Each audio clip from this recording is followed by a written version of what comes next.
in terms of faith kasi, so malinaw naman siguro na ang hawak nyo ay faith, di ba? Ano ba sa Tagalog ang faith? Pananampalataya. So yan ba ay facts? Hindi.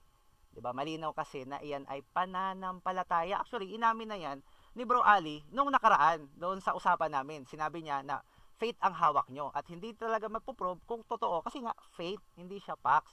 Ngayon yung sa amin naman, so naglalatag kami ng concept na ang God nature o yung kabuuhan, hindi yung nature lang ha. Siyempre pag sinabi mong nature, natural, marami nga yan.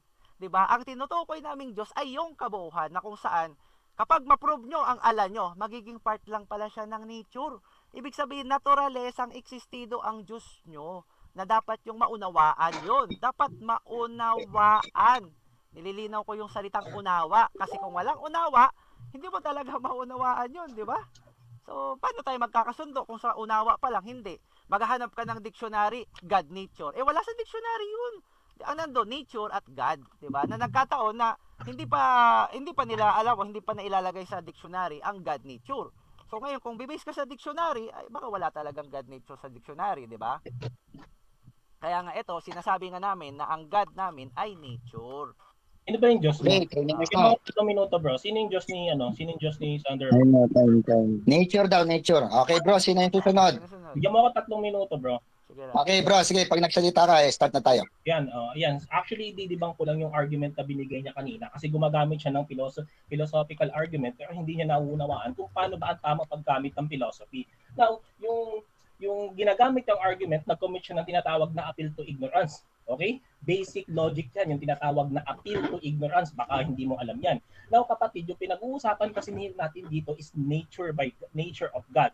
So, ano ba ang God? Ang God po ay metaphysical at ang human being ay physical. Okay?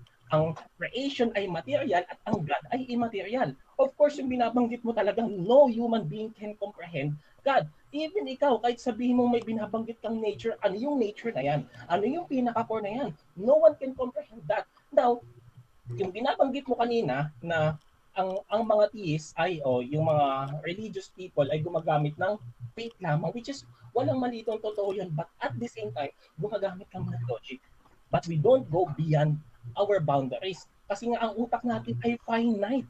Ang pinag-uusapan natin ay infinite at ang utak natin ay finite. So paano maaarap ng utak mo na ang utak mo lang ay finite at ang pinag-uusapan mo ay infinite? Now, gagamitan mo ito ng logic. At the same time, bukod sa paggamit mo ng logic, kailangan mo mag-set ng boundaries because there are certain things that human brain cannot comprehend. Napakadali ng sagot dun sa argument ko, ganun lang basagin yun.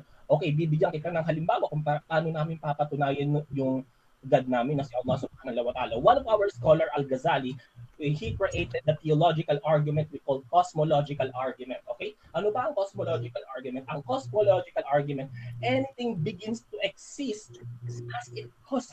So the universe came to an existence, therefore, somebody else created the universe. And sino ba yung na-create? Ayan yung tinatawag nating prime mover. Causer. Bakit? Ano ba ang definition ng God namin? Nakalagay yan sa Quran. Ang Allah subhanahu wa ta'ala uncreated, no beginning, no end. Ano ang cosmological argument? Anything has begun to exist has it cause. So lahat ng creation na makikita mo dito sa mundo, dito sa space, lahat ng yan ay may pinagmumulan. Sino yung pinagmumulan yan? Ayan yung tinatawag natin sa filosofiya na prime mover. Sino tong prime mover na to? Wala nang iba kundi ang Allah subhanahu wa ta'ala. Alhamdulillah for Islam because Islam has been debunk all your argument 1,400 years ago. Dinibunk na ng Islam yan. Dinibunk na ng Quran. Dinibunk na ng Sunnah ng Propeta Muhammad sallallahu alaihi wasallam. Tapos. Sober. Tapos. Masya Allah, ang ganda ng explanation, bro.